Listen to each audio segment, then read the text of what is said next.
Mari kita membuka Alkitab dari Roma pasal 14.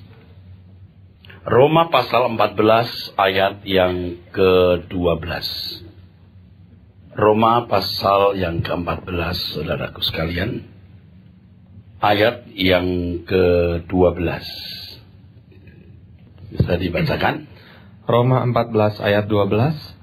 Demikianlah setiap orang di antara kita akan memberi pertanggungan jawab tentang dirinya sendiri kepada Allah.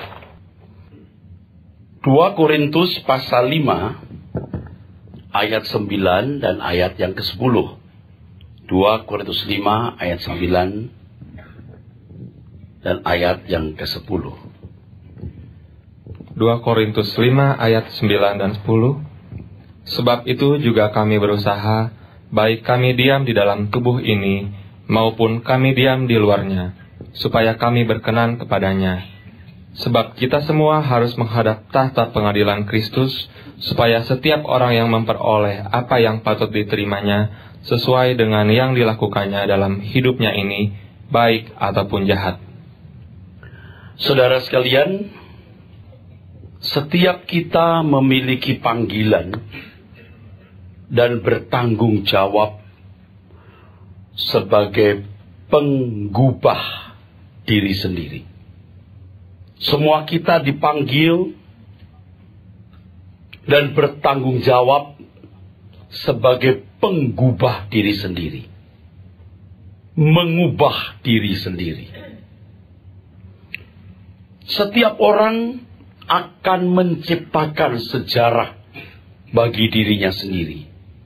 Bukan hanya sejarah hidupnya selama ada di bumi ini, tetapi juga menciptakan sejarahnya dalam kekekalan. Atau mengukir sejarah di kekekalan. Ibarat sebuah buku sejarah, saudara, masing-masing individu menoreh tinta kehidupan di buku sejarah hidupnya masing-masing, sebuah perjalanan sejarah yang permanen dan memiliki nilai kekal. Tinta kehidupan itu maksud saya adalah pilihan demi pilihan, keputusan demi keputusan yang diambil, dan segala tindakan yang dilakukan berdasarkan pilihan-pilihan dan keputusan-keputusan yang diambilnya tersebut. Dan buku sejarah hidup masing-masing kita itu, saudara, memuat prestasi yang memiliki nilai kekal. Prestasi pribadi yang memiliki nilai kekal. Gemanya, gaungnya, sustainnya tidak pernah berhenti di keabadian. Ini merupakan sesuatu yang seharusnya menggetarkan jiwa kita. Sesuatu yang dahsyat, saudaraku. Pernahkah saudara berpikir ketika seorang anak memakai baju seragam playgroup, seragam TK atau seragam SD kelas 1? Itu langkah yang suatu hari membuat ia bisa menerbangkan pesawat. Dari hari pertama, hari kedua, itu gaungnya panjang. Demikian pula dalam realitas kekekalan. 70 lembar, 80 lembar, tidak lebih 100 lembar tahun yang kita miliki. Di dalamnya kita memiliki panggilan atau tanggung jawab untuk menoreh tinta kehidupan. Tinta kehidupan di situ memuat pilihan-pilihan, keputusan-keputusan dan perbuatan tindakan yang dilakukan berdasarkan pilihan dan keputusan-keputusan tersebut. Jadi kita bisa mengerti mengapa dalam 1 Petrus pasal 1 ayat 17 firman Tuhan mengatakan agar kita hidup dalam ketakutan selama kita menumpang di dunia. Ketakutan di sini bukan ketakutan karena teror, tetapi ketakutan yang membangkitkan sikap hati-hati. Ketakutan yang membangun sikap tidak ceroboh. Saudaraku sekalian, hendaknya kita tidak berpikir bahwa ada kuasa di luar kita yang memaksa menggerakkan tangan hidup kita, menulis sejarah hidup kita masing-masing. Tidak ada kuasa yang memaksa kita untuk itu. Tulisan yang terdapat di dalam buku sejarah hidup kita masing-masing sepenuhnya tergantung kepada diri kita sendiri. Sepenuhnya tergantung kepada diri kita sendiri. Tuhan memberi kebebasan masing-masing individu untuk menentukan isi buku sejarah hidupnya.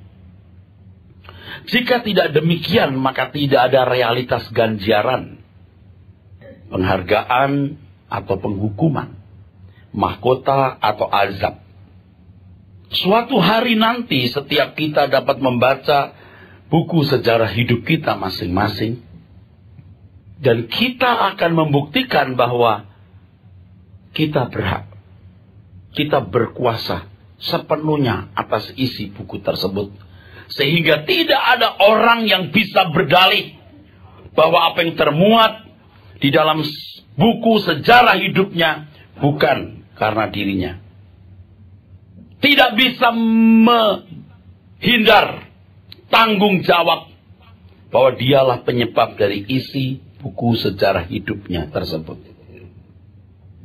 Saudaraku sekalian, seperti yang tadi kita baca di Roma 14 ayat 12, ya, bahwa semua kita harus mempertanggungjawabkan hidup kita sendiri di hadapan Allah. Setiap orang akan memberi pertanggungan jawab tentang dirinya sendiri kepada Allah, sebab kita semua harus menghadap tahta pengadilan Kristus, supaya setiap orang memperoleh apa yang patut diterimanya sesuai dengan yang dilakukannya dalam hidupnya ini, baik ataupun jahat. Dua ayat tadi saya pungut atau saya ambil di antara banyak ayat yang jelas memiliki muatan atau isi bahwa manusia adalah makhluk yang bertanggung jawab. Dalam hal ini hendaknya kita tidak berkata bahwa takdirlah yang menjadi penggubah hidup kita. Jangan berpikir, jangan berpandangan bahwa takdirlah yang menjadi penggubah hidup kita. Sebab jika kita menuduh takdir sebagai pelaku dari isi sejarah hidup, maka secara tidak langsung Tuhanlah yang tertuduh sebagai biang keladi segala sesuatu, termasuk kausalitas prima atau penyebab utama dari kemiskinan, sakit penyakit, kegagalan karir, kegagalan berumah tangga, sampai penderitaan umat manusia di api kekal. Tuhan semesta alam bukanlah Tuhan yang berpribadi seperti itu. Konsep takdir mutlak bahwa segala sesuatu yang terjadi telah dipersiapkan sebelumnya. Itu konsep yang tidak mengakui bahwa manusia bertanggung jawab atas dirinya sendiri. Jadi konsep takdir mutlak itu salah. Dalam kehidupan ini Tuhan membawa dirinya, saudara, dan membawa manusia masuk dalam suatu kancah kehidupan yang memiliki aturan, rule of the game. Bahwa manusia diberi pilihan bebas untuk menentukan keadaannya. Tanpa fakta ini maka tidak perlu ada penghakiman dan pertanggungan jawab setiap individu di pengadilan Allah nanti. Saudara, saya tahu saudara sudah tahu hal ini. Saya tahu saudara sudah tahu. Bukan hanya saudara, tapi orang-orang beragama pun juga tahu hal ini. Sekarang masalahnya seberapa saudara sungguh-sungguh mensikapi fakta ini. Sebab dalam kesibukan-kesibukan hidup kita, kita lupa bahwa kita dalam kancah yang sangat berbahaya. Kalau monyet bisa berbicara, monyet berkata begini kepada manusia. Man itu manusia maksudnya. Man, kamu itu enak. Jadi manusia ya, yang cantik, yang ganteng, yang bisa mengembangkan ilmu pengetahuan, menjadi mahkota segala ciptaan ya. Beda dengan kami ini. Kami bertelanjang, kami hanya makan pisang. Habis makan pisang, buang kulitnya, selesai makan pisang lagi. Kalau manusia boleh menjawab kepada monyet, dia bilang gini, "Nyet, kamu ngerti enggak, jadi manusia itu beresiko tinggi." Dan memang kenyataan nanti bisa terjadi orang-orang yang dibuang ke dalam api kekal akan berkata, lebih baik aku jadi monyet. Hidup tanpa resiko. Makan pisang, buang kulitnya, nggak ada masalah. Tapi kalau manusia makan pisang, buang kulitnya, diinjek orang jatuh, jadi masalah. Masalah buat dirinya, masalah buat orang lain. Tapi banyak orang hari ini sudah menjadi seperti monyet. Jadi makhluk yang merasa nggak bertanggung jawab. Dia mau buang kulit pisang, mau buang perbuatan ini, perbuatan itu. Dia mau bikin sesuatu, nggak peduli orang rugi atau dirinya bakal hancur suatu hari nanti. Dia tidak tahu apa yang dia tabur, dia tuai. Seperti monyet. Ada daerah-daerah di mana banyak monyet, saudara. Itu monyet-monyet itu ada yang nakal-nakal, saudara. Sedang pegang handphone, direbut tuh handphone. Bawaan, direbut bawaan. Pulpen, handphone, waduh. Harus jaga baik-baik. Dan beberapa peristiwa di Bali kan orang kehilangan handphone. Orang lagi pegang handphone begini, cabut. Bayangkan kalau monyet pegang handphone, taruh lawan bisa disalah jadi bingung kan. Halo. Loh, kok berubah? Buat, udah. Oh, untung kalau monyet bisa diajak bicara. Nyet, pulangin nyet. Terus timpuk. Monyet mana tahu dia ditanya. Monyet malah bawa tambah lari kenceng. Nah, banyak orang seperti monyet. Dia nggak peduli orang lain. Dia nggak punya hukum. Dia tidak tahu yang dia tabur, dia tuai. 70, 80, 100 lembar tahun kita itu dibagi dalam bulan, minggu, hari. Ibarat kertas buku tulis, bergaris itu. Setiap garis itu bisa setiap menit tuh. Kita harus mengisinya, menoreh dengan keputusan dan pilihan yang diwujudkan dalam tindakan-tindakan yang baik. Tindakan-tindakan yang benar, saudaraku. Jadi begitu saudara bangun tidur, saudara menoreh apa di menit pertama itu? Coba, apa sulitnya kalau di menit pertama saudara mulai mengangkat tangan, menyembah Tuhan? Saudara mulai membaca Alkitab, membaca renungan. Apa sulitnya kalau perjalanan dari rumah ke kantor saudara mendengarkan CD khotbah? Saudara men-setting waktu ini untuk mendengar suara kebenaran. Nanti ada jam doa. Saudara, saya juga tidak setuju kalau saudara habiskan waktu hanya untuk ke gereja. Kita punya banyak tanggung jawab. Sepanjang perjalanan hidup kita, itu perjalanan kita mengabdi kepada Tuhan atau beribadah. Tetapi harus dialokasi waktu dengan sangat ketat. Dialokasi waktu dengan sangat tertib. Untuk mengenal Tuhan. Bahkan kalau boleh saya kemukakan satu kalimat yang mungkin dianggap lebay. Abaikan segala hal sebelum hari itu Anda ketemu Tuhan dan mendapatkan tambahan pengetahuan mengenai Dia. Abaikan yang lain. Jangan anggap penting sebelum hari itu Anda ketemu Tuhan dan mendapat tambahan pengenalan akan Dia.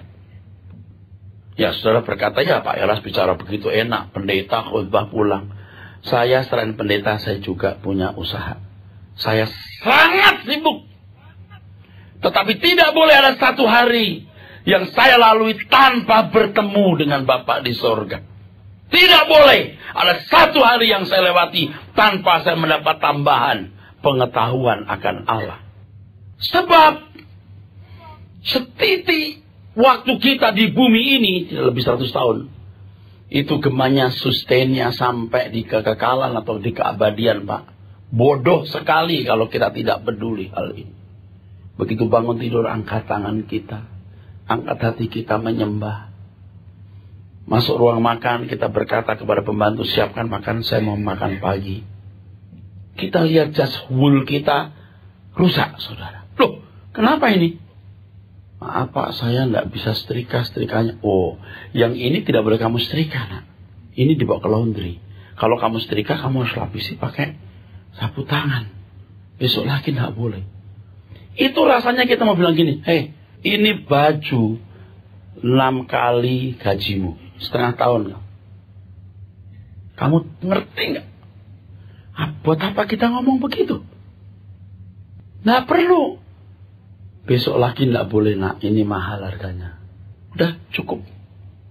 Cukup. Kasih tahu istri, tolong nasihati, itu nggak boleh. Dia nggak ngerti. Di kampungnya nggak kenal begini. Jadi ya udah. Suatu hari pembantu itu ketika sadar bahwa baju itu mahal, dia akan berpikir, itu majikanku kenapa tidak marah? Sebagaimana biasa orang marah. Pasti yang diteladani itu baik. Nggak mungkin Tuhannya salah. Baru menjadi saksi. Anda pikir kebetulan jaswul kita rusak itu? Nggak kebetulan. Semua itu dirancang Tuhan untuk kebaikan kita. Dari menit pertama, menit kedua, menit ketiga. Coba. Itu merupakan proses sekolah kehidupan, kampus kehidupan, saudaraku. Anda mengukir di situ sejarah hidup saudara. Jangan kabur biasi, tidak jelas, saudara. Mengukir sejarah hidup kita itu dimulai dari menit pertama setiap hari. Jam pertama setiap hari. Dari minggu pertama setiap bulan. Bulan pertama setiap tahun. Terus. Kalau saudara biasa ceroboh. Dengan kecepatan kecerobohan tertentu. Untuk bisa berhenti perlu waktu. Ingat hukum kelembaman dari Newton. Tidak bisa sekejap Anda bisa berhenti. Harus ada faktor-faktor yang menghambat kecepatan itu. Dan ternyata hal-hal metafisika paralel dengan hal-hal fisik. Percaya, saudara. Kalau orang biasa marah dan kalau marah banting pintu. Untuk marah tidak banting pintu perlu waktu. Setiap orang malah kalau malah berkata sialan. Sulit untuk tidak berkata sialan dalam waktu cepat. Kalau sudah biasa bicara sialan atau berkata sialan. Ya. Tadi sudah saya katakan dari hari pertama anak masuk sekolah dasar, itu dia sudah membangun satu bangunan hidup masa depannya. Nah, kepikir kan bahwa langkah hari pertama itu merupakan langkah di mana suatu hari dia bisa menerbangkan pesawat terbang. Atau bisa membangun gedung megah. Gedung raksasa pencakar langit. Nah, kepikir. Seorang anak yang kulitnya lebih gelap dari anak-anak lain, Barack Obama. Di Menteng. Kepikir nggak kalau dia suatu hari menjadi seorang presiden dari negara dikuasai yang hebat. Kalau hari itu Obama tidak mau sekolah. Lain ceritanya hari ini, saudara. Jadi banyak orang tua yang kesel lihat anaknya. Yang tidak mau mengerti bahwa apa yang dilakukan pada masa kanak-kanak remaja pemudanya itu menentukan keadaan hari esoknya. Dan kecengkeran yang sama bisa ada di hati Tuhan. Melihat orang-orang percaya yang tidak mau mengerti bahwa setiap menit, jam, minggu, hidupnya menentukan keadaan kekalnya. Saya sudah tahu, saudara sudah tahu. Tapi seberapa kita waspada dan berantisipasi terhadap hal ini. Seberapa kita sungguh-sungguh peduli terhadap realitas ini. Adanya ganjaran, penghargaan atau hukuman, mahkota atau azab. Nah, kalau kita mengerti hal ini, yang dahsyat ini, hidup menjadi bernilai. Dan mestinya hidup dipahami sebagai sangat menarik. Sebab manusia dimasukkan ke dalam kancah realitas kehidupan yang dahsyat.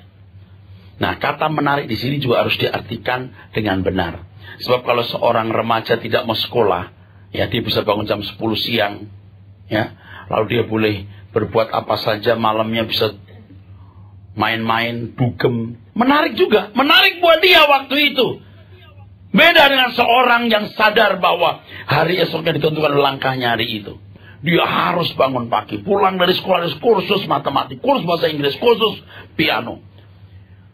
Dia hanya punya waktu Jumat malam boleh main game. Ya, Minggu pagi masih boleh, Minggu siang boleh dimasukkan. Dia boleh jalan-jalan hanya pada waktu libur. Waduh, capek.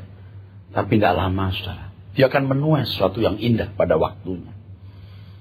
Nah, saudaraku, menariknya beda. Nah, menarik hidup saudara ini apa? Saya perhatikan ya kalau orang ya, untuk menyongsong ulang tahunnya, bulan depan ulang tahun, dia cari model kue saja berminggu-minggu. Untuk satu pesta perkawinan, bukan tidak boleh pakai baju perkawinan yang baik. Wah, dia melanglang kemana-mana. Kalau punya duit 1 miliar, dia bayar untuk baju pengantin yang dipakainya. Tidak lebih 2 hari, hanya 1 hari. Itu pun hanya beberapa jam. Bayangkan, saudara. Bukan tidak boleh. Tapi coba pertimbangkan, hidup saudara tujuannya apa? Saya nggak larang ada pesta besar-besaran. Tapi tidak seimbang dengan apa yang kau lakukan untuk Tuhan dan sesamamu. Menarik sih hidup seperti ini. Menarik. Dia punya majalah mobil, dia punya majalah yang memunculkan merek jam atau model jam yang baru. Menarik hidup ini. Menarik yang membinasakan. Hidup ini menjadi menarik sebab kita masuk dalam kancah realitas kehidupan yang dahsyat, di mana segala sesuatu yang kita lakukan tercatat dan ada ganjaran, ada gema, ada sustain yang abadi di hari ke depan. Nah, saudara, saya tahu Anda tahu, tetapi karena Anda sibuk dan manuver kuasa gelap yang cerdas membuat saudara tidak hati-hati. Saudara ceroboh. Kalau terus begini, Anda binasa. Anda binasa. Wahyu pasal 20 ayat 11 dan ayat yang ke-12. Wahyu 20 ayat 11 dan ayat yang ke-12, saudaraku. Wahyu 20 ayat 11. Lalu aku melihat suatu tahta putih yang besar dan Dia yang duduk di atasnya. Dari hadapannya lenyaplah bumi dan langit, dan tidak ditemukan lagi tempatnya. Dan aku melihat orang-orang mati, besar dan kecil, berdiri di depan tahta itu. Lalu dibuka semua kitab, dan dibuka juga sebuah kitab lain, yaitu kitab kehidupan. Dan orang-orang mati dihakimi menurut perbuatan mereka, berdasarkan apa yang ada tertulis di dalam kitab-kitab itu. Saudara, betapa dahsyatnya ketika bumi ini dihancurkan. Dan orang-orang yang menjadi kekasih-kasih Tuhan dipindahkan. Dalam bahasa Yunaninya, harbazo. Dalam bahasa Inggris yang menjadi bahasa teologi Kristen, rapture, pengangkatan. Ini bukan mimpi, bukan fantasi, bukan dongeng. Ini fakta yang pasti akan terjadi. Kalau Anda anggap ini gambling, oke, anggaplah gambling. Tapi saya tidak mengambil resiko untuk tidak mempersiapkan diri guna menyongsong keadaan itu. Ketika kekasih Tuhan diangkat, lalu ada orang-orang yang tidak diperkenankan bersama dengan Tuhan. Betapa mengerikan keadaan itu. Tidak tahu pakai bahasa apa saya memberitahukan kepada saudara. Jujur ngomong, saya sendiri juga takut, saudara. Makanya saya belajar menjauhi kejahatan. Belajar supaya saya diperkenan di mana Tuhan ada, saya ada. Saudara, dalam teks bahasa Inggris, salah satu versinya, Today's English Version, ayat 12 dari Wahyu pasal 20 ini ditulis begini. And I saw the dead, great and small alike, standing before the throne. Books were opened, and then another book was opened, the book of the living. The dead were judged according to what they had done, as recorded in the books. Jadi dihakimi menurut apa yang tertulis dalam buku-buku. Kalimat ini bisa punya dua pengertian, saudara. Yang pertama, bahwa ada banyak buku-buku yang mensimbolkan standar moral yang dimiliki masing-masing orang. Jadi masing-masing orang dihakimi menurut standar moral yang dia pahami. Tetapi pengertian yang kedua bisa berbicara mengenai apa yang dilakukan seseorang tercatat di dalam satu buku sejarah hidupnya. Ini, saudaraku, ini mengerikan, saudara. Ini harus menggetarkan jiwa kita. Tindakan kita hari inilah yang dapat menyelamatkan kita dari api kekal. Jangan berpikir bahwa Tuhan akan menghindarkan saudara dari api kekal nanti. Tidak ada itu. Saudaralah yang akan menghindarkan diri saudara sendiri dari api kekal. Tuhan sudah menghindarkan manusia dari kematian kekal 2000 tahun yang lalu ketika dia mati di kayu salib. Dengan kalimat lain yang lebih tepat, Tuhan sudah menderita, mati, pengorbanannya itu memberi kesempatan, peluang manusia untuk tidak mengalami kematian kekal. Jadi kalau seseorang tidak mau menjadi penggubah dirinya sendiri berdasarkan tuntunan firman Kristus, berarti ia membinasakan diri sendiri. Mungkin ada orang mulai curiga terhadap saya. Wah, Pak Eras ini keselamatan, konsep keselamatannya keselamatan plus. Orang-orang bodoh begitu tuh ngomong itu. Mana bisa plus itu. Keselamatan itu hanya oleh anugerah. Bukan karena perbuatan baik. Saya setuju 100%. Kalau saya hidup 1000 tahun. Kalau mau lebih lama, 10.000 tahun. Lebih lama lagi, 1 juta tahun. Dan selama 1 juta tahun itu saya berbuat baik sekali. Sempurna kebaikannya. Tanpa kematian Tuhan Yesus di kayu salib, saya tidak akan selamat. Amin. Nggak ada plus-plus, betul? Paham nggak saudara? Nggak ada plus-plus.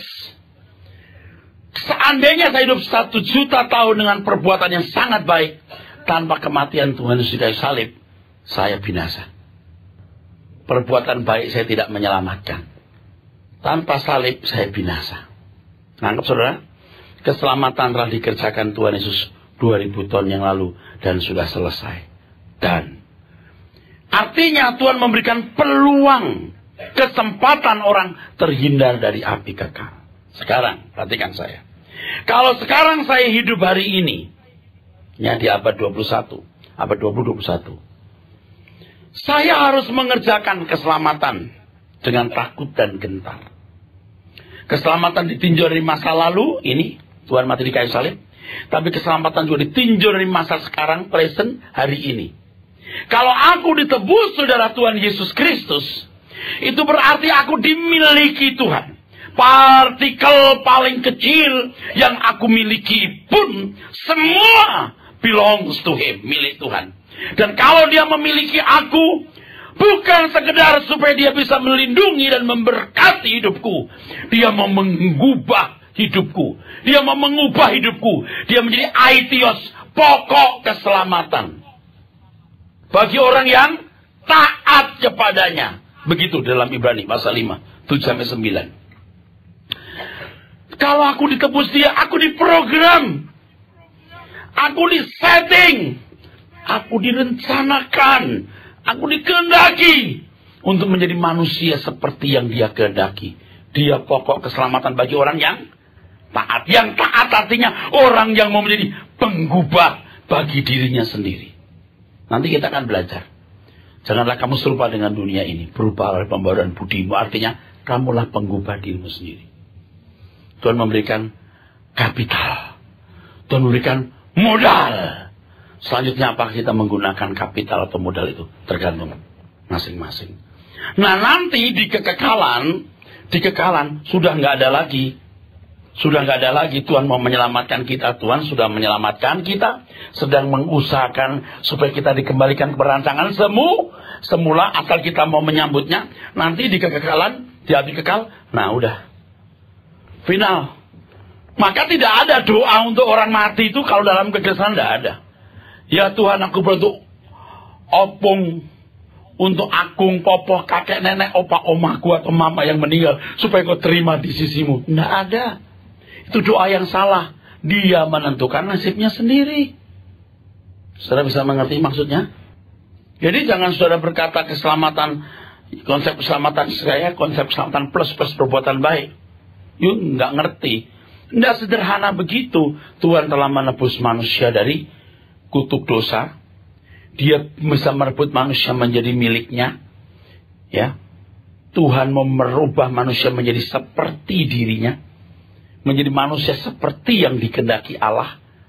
Itu manusia yang berkenan. Dan Paulus berkata tadi dalam 2 Korintus 5:9, aku berusaha supaya aku Kenan, ini usaha. Soal berapa nilainya nanti kita lihat. Isi sejarah hidup masing-masing. Hari ini Anda bisa petentang-petenteng, nanti nggak bisa lagi. Mau sombong apa, saudara? Hari ini saudara punya kelebihan, bisa petentang-petenteng, tapi nanti tidak bisa. Nggak ada yang bisa berbangga diri. Nah, saudara, disinilah, oke, dibaca dulu Filipi pasal 2 deh, saudara. Disinilah pergumulan kita, ya. Filipi pasal 2, ayat 5 sama 7 dulu. Hendaklah kamu dalam hidupmu bersama menaruh pikiran dan perasaan yang terdapat juga dalam Kristus Yesus. Ya, cukup dulu, itu aja dah. Kita seperti Kristus. Kalau hari-hari ini kita bisa soal corpus delicti, seperti Kristus yang bisa menjadi corpus delicti. Oke, saya ulangi lagi ya, saudara. Ini harus saya ulang-ulang sampai saudara tahu ya. Bagus nggak, saudara? Bagus nggak ini? Bagaimana bisa bagus nggak bagus?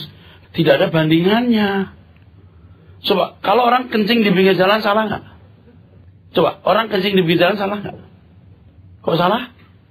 Kalau nggak ada tulisan dilarang kencing di sini, nggak ada kamar mandi, lalu nggak ada orang yang pipis di kamar mandi, kita nggak bisa bilang orang pipis salah. Tahu nggak, saudara? Nggak ada. Kita nggak bisa bilang orang yang pipis di pinggir jalan itu salah. Nangkap maksudnya? Kalau orang pipis di pinggir jalan, salah nggak? Ya buat saudara yang sudah punya standar moral baik, pasti bilang salah. Tapi kalau belum ada standar moral, pipis di pinggir jalan, ya nggak salah kalau ada tulisan dilarang kencing sembarang tempat. Lalu ada kamar mandi, kencing harus di sini ya. Kencing di pinggir jalan, you salah. Ketika ada gambar ini baru salah. Mestinya lu begini, bukan begini. Mesti begini, bukan begini. Ini namanya corpus delicti. Fakta yang membuktikan suatu kesalahan atau kejahatan telah dilakukan. Corpus delicti. Kalau kunci-kunci ini kita dapat, wah, firman terbuka semua, saudara. Ini Tuhan sudah jadi corpus delicti. Nah, kita itu ditebus itu supaya juga jadi corpus delicti. Makanya jadi Kristen jadi berat, saudara. Bukan supaya kita bisa diberkati, dilindungi, menikmati dunia. Dunia bukan rumahmu, kata Tuhan. Tuhan yang bicara dunia bukan rumahmu. Tuhan yang berkata kerajaanku bukan dari dunia ini. Mengingini dunia berarti permusuhan dengan Allah.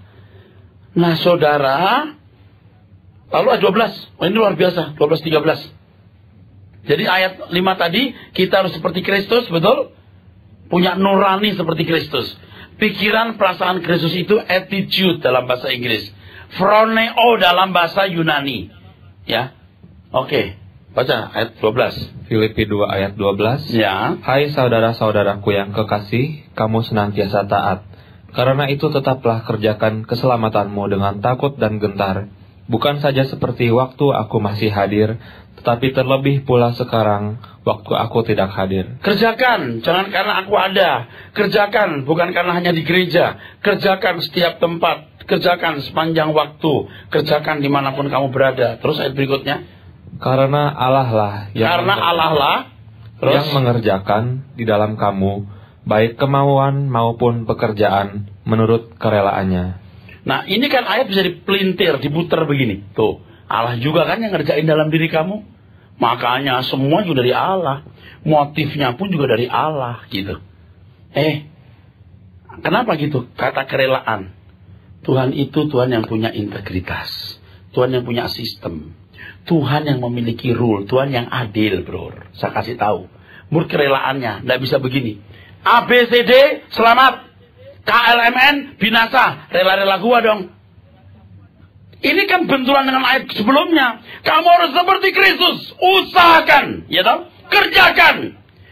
Sesuai dengan kerelaanmu, usahamu. Allah pun menanggapi dan menyambutnya. Sesuai dengan kerelaannya. Setuju? Ada pertemuan, ada konvergensi. Nggak bisa, aku rela ya ABCD selamat. Aku udah rela dia selamat. KLMN binasa. Saya yakin ada orang yang binasa. Ditentukan ada orang binasa. Ditentukan ada orang selamat. Tetapi individu-individu itu sesuai dengan pilihannya. Saya setuju di antara 12 murid, satu yang berkhianat. Tapi nggak harus Yudas. Nangkep maksudnya?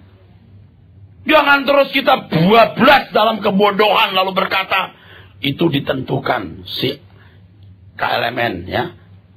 KLMN binasa, A, B, C, D selamat. Nama-namanya sudah ada. A, Agus, B, Bambang, C, Chandra, D, Dino. Nggak bisa dong. Itu kerelaannya baca sebelumnya. Kerelaan Allah pasti juga mensikapi respon individu. Itu rahasia kehidupan. Kalau tidak ada begitu, KLMN tidak bisa bertanggung jawab. Kenapa? Sebab Allah nggak rela kita ke surga. Ngapain dia bertanggung jawab? Paham nggak maksudnya? Jangan bodoh. Harus cerdas memahami firman Tuhan itu. Nangkep saudara? Jangan bodoh. Kalau begitu ABCD juga tidak perlu bertanggung jawab dong. Orang Allah rela menyelamatkan dia. Entah gimana caranya selamat saja. Itu membuat orang tidak memiliki satu tantangan untuk bertumbuh. Tuhan memberi kemampuan masing-masing individu untuk mengubah hidupnya. Dalam kisah-kisah kehidupan tokoh-tokoh dalam Alkitab, seharusnya ada hal-hal yang tidak perlu terjadi dalam hidup mereka. Dan mereka bisa menghindarkannya, tetapi ternyata mereka melakukannya, sehingga mendatangkan bencana bagi diri mereka dan orang lain. Apakah Tuhan yang mau itu? Tuhan berkata kepada Kain, di Kejadian 4 yang ayat ke-7. Kain, kamu mestinya tidak usah membunuh adikmu. Tuhan yang bicara loh. Di balik itu, apa Tuhan berkata? Apa dan balik itu? Ya, gua izinin juga sih, biar aja. Dia nggak bisa menghindari kenyataan bahwa dia mesti membunuh. Itu bukan Tuhan yang elegan. Kerjakan keselamatanmu. Tapi di balik itu, motifnya aku yang menggerakkan semua. Itu bukan Tuhan yang elegan. Kasihlah Tuhan Allahmu. Tapi di balik itu Tuhan membuat dia mengasihi Tuhan. Seperti orang bikin robot yang bisa, I love you, I love you, I love you. Terus sambil robot gini, aku juga sayang padamu. Gila nggak dia orang? Hah? Gila tuh orang. Orang bikin surat cinta, aku cinta padamu. Dimasukkan di kamarnya sendiri, ya kan? Terus dibaca sendiri. Orang sakit tuh gitu, Tuhan kayak begitu. Enggak. Tolong ya, yang cerdas pikiranmu ya. Jangan karena orang sudah punya pandangan begitu lo ikut-ikutan, namanya itu konsensus cintium. Satu argumentasi yang sudah diakui benar oleh karena banyak orang telah mengakuinya dan tokoh-tokoh yang lebih pintar telah mengakuinya. Lalu kita ikut-ikutan. Tidak. Tidak boleh. Akhir zaman Tuhan membuka rahasia ilmu pengetahuan begitu hebat. Dan dia berkata juga di akhir zaman, selain ilmu pengetahuan bertambah-tambah, kebenaran juga dibukakan. Saatnya dibongkar hal yang salah itu. Nggak mungkin oh Tuhan ada orang bikin program. Kamu jam 7 mesti nyanyi ya. Yang lain di program nggak bisa nyanyi. Yang nyanyi terus, wah bagus kamu bisa nyanyi jam 7 pagi. Yang nggak bisa nyanyi, kenapa nggak bisa nyanyi? Oh dia program. Sakitnya itu orang kira-kira. Nah Tuhan kita nggak begitu bro. Nggak mungkin Tuhan bilang gini, kamu harus mencintai saya ya. Awas kalau nggak, saya hukum kamu. Kalau kamu, tenang, saya bikin kamu mencintai saya ya. Sakitnya itu Tuhan begitu. Aduh. Itu yang bikin gereja mati, nggak pecah, jadi kaku, nggak hancur hati buat Tuhan, saudaraku. Nah mungkin dong Tuhan menggerakkan orang begitu rupa caranya sampai dia mencintai Tuhan. Yang lain dibuat tidak seperti itu. Lalu kepada orang yang diproses, dibuat Tuhan begitu rupa mencintai Tuhan. Lalu Tuhan juga berkata, aku juga cinta padamu. Sakit jiwa Tuhan. Tuhan gak begitu bro. Ini rahasia kehidupan di mana setiap orang harus punya keputusan, pilihan-pilihan untuk mengukir sejarah hidupnya. Kain mestinya tidak membunuh adiknya. Saul seharusnya tidak terlempar dari tahtanya. Daud seharusnya tidak membuat dirinya terusir dari istana dan dipermalukan di depan umum. Kenapa? Seandainya ketika dia jalan-jalan di atas sotol istana, dia lihat Batseba, dia tidak memanggil Batseba tidur di kamarnya, dia tidak akan mengalami bencana itu. Pak, tapi Firaun dikeraskan hatinya. Oke, you baca sejarah Firaun. Memang dia tidak akan bisa melepaskan bangsa Israel. Tuhan tahu dia memang udah gak bisa. Biar saja. Tuhan mengeraskan hati bukan gak pakai sistem pak. Ada orang tua yang gini, anaknya pulang sekolah. Ke sekolah nak, udah. Poh. Mama kenapa? Suka-suka gua. Kedaulatan. Manusia jangan begitu kok Tuhan jeplak-jeplok. Yang ini makan pagi, yang ini nggak boleh makan pagi ya. Kenapa? Kedaulatan. Orang tua aja punya kebijakan, masuk Tuhan begitu, saudara. Oke, anak pertama boleh kuliah ya, sampai sarjana nih, yang ini lu dagang aja nasi uduk. Orang tua bisa beli, dia cerdas. Kamu sekolah terus sampai selesai, ini adikmu kurang cerdas. Tapi kalau dagang pintar, udah kamu dagang aja nak. Nasi uduk tapi punya 100 cabang di Indonesia, kaya loh dia. Loh, nasi uduk halal, wah, nasi uduk. Ya, nasi uduk yang di mall-mall maksudnya. Saya buka cabang di New York, di Washington, di Cleveland, di mana gitu. Saudara, Tuhan itu tidak begitu. Seandainya Hizkia rela, ya udah meninggal, nggak pakai nangis-nangis meratap-ratap sampai Tuhan bilang, ya udah, gua tambahin 15 tahun. Gara-gara 15 tahun ditambah, Hizkia sombong, tunjukkan tuh kekayaannya kepada orang-orang Kasdim, orang-orang Babel.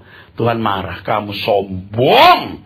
Nanti perkakas istanamu, bahkan perkakas bait Allah, tawan semua, buang, dibawa ke Babel. Tuh.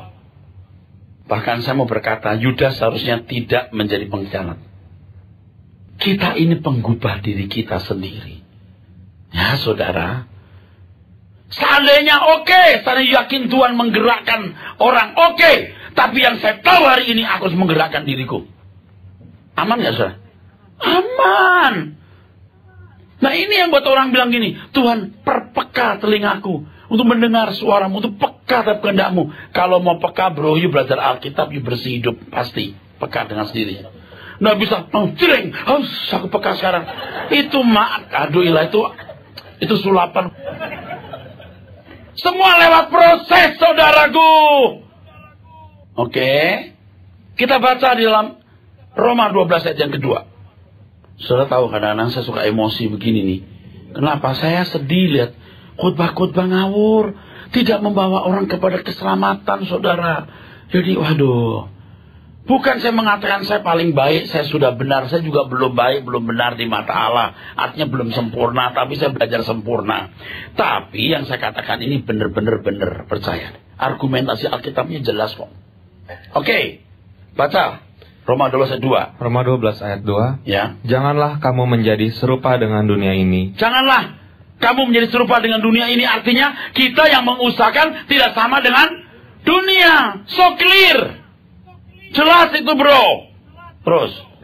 Tetapi berubahlah oleh pembaharuan budimu. Artinya kamu yang mesti berubah, bukan aku yang merubah. Terus. Sehingga kamu dapat membedakan manakah kehendak Allah, apa yang baik, yang berkenan kepada Allah, dan yang sempurna. Ini tanggung jawab. Saya tahu, berubahlah oleh pembaharuan budimu. Itu dalam teks aslinya metamorfosis, transformasi. Metamorfosis. Dari ulat jadi kepompong, dari kepompong jadi kupu-kupu. Ulat mau jadi kupu-kupu jauh banget bro. Bu, jauh banget. Ulat seterbang jadi kupu-kupu itu gak kebayang. Ulat itu menakutkan. Orang banyak jijik. Kalau jadi kupu-kupu jadi cantik. Prosesnya masuk ke pompong. Beberapa saat dia harus berusaha untuk keluar dari sutra yang milik tubuhnya. Dengan dia berusaha ini, otot-ototnya terbangun. Baru dia bisa terbang. Menembus angin. Bahkan 1-2 kilometer dia mampu. Itu proses, Pak. Oke? Jadi hukum kelembaman yang ditemukan Newton itu hebat. Hebat. Tuhan luar biasa. Dan banyak hukum-hukum yang gravitasi, Archimedes, semua paralel dengan hal-hal yang metafisika. Hebat. Luar biasa, saudara. Kalau saudara gemuk mau kurus, perlu proses. Kalau mau seketika turun 20 kilo, selama jalan. Pasti deh. Nggak bisa. Setengah kilo, 1 kilo, terus itu pun bertahap. Bertahap. Saya sering tergoda untuk supaya saya lebih cepat kurus. Enggak mau. Saya tetap olahraga. Saya tidak minum obat. Saya makan yang baik. Terus biar gemuk keras. Hampir nggak pernah sakit. Memang nggak pernah. Mau flu aja, nggak jadi flu. Flu malah lari saya, keringat banyak, segar. Tapi kalau sudah lama nggak olahraga, mau olahraga rasanya mustahil. Aduh nanti deh, minggu depan deh.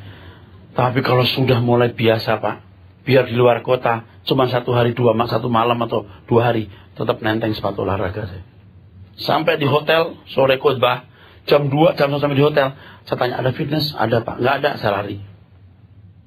Mau sehat begitu. Nggak bisa bilur-bilurmu. Saya sudah menemukan, you periksa saya, ayat bilur-bilur itu bukan penyakit fisik, itu penyakit mental. Itu penyakit moral. Buktikan ayatnya. Nggak ada unsur penyakit fisik, itu penyakit moral. Baca ayatnya nanti di rumah. Soal kelakuan moral, soal dosa. Bukan soal fisik. Tapi sudah dimanipulasi begitu rupa dan Tuhan hebat. Hebatnya apa? Menyadari kebodohan anak-anaknya. Tetap dalam kebodohan pun Tuhan bekerja. Tapi sekarang udah zaman begini, Anda masih awas loh. Banyak pendeta mati muda, kenapa? Dia berapa liter minum bersamaan kudus? Coba. Setiap kali kebaktian bilur, mati muda saudara. Dia nggak ngerti hukum tabur tuai dia. Makanya Bapak Ibu, tolong perhatikan ini saudaraku. Nah, ayat yang pertama dibaca. Roma 12 ayat 1. Roma 12 ayat 1. Ya, Roma 12 ayat 1. Karena itu saudara-saudara, demi kemurahan Allah aku menasihatkan kamu supaya... Demi kemurahan Allah maksudnya, karena Allah sudah berkemurahan, Allah sudah baik, Ia sudah mati di kayu salib. Demi kemurahan Allah aku menasihatkan kamu, terus supaya kamu mempersembahkan tubuhmu sebagai persembahan yang hidup, yang kudus dan yang berkenan kepada Allah. Itu adalah ibadahmu yang sejati. Ya, segenap hidup untuk memiliki prestasi abadi, mengukir sejarah hidup yang dinilai berkenan. Anda harus mengukir sejarah hidupmu dengan menggunakan seluruh kemampuanmu. Kalau saudara berdiri di pengadilan, sebelah kiri pintu neraka, sebelah kanan pintu surga. Lalu layar besar di tengah-tengahnya, muncul sejarah hidup saudara. Dalam sekejap dimunculkan, dari lahir sampai saudara mati. Kemudian ada suara, ini kamu? Ya Tuhan. Kamu udah melihat semua? Ya Tuhan. Kira-kira model begini masuk sebelah kanan atau kiri? Saudara masih bersama saya nggak? Dan pura-pura nggak tahu saya ngomong apa.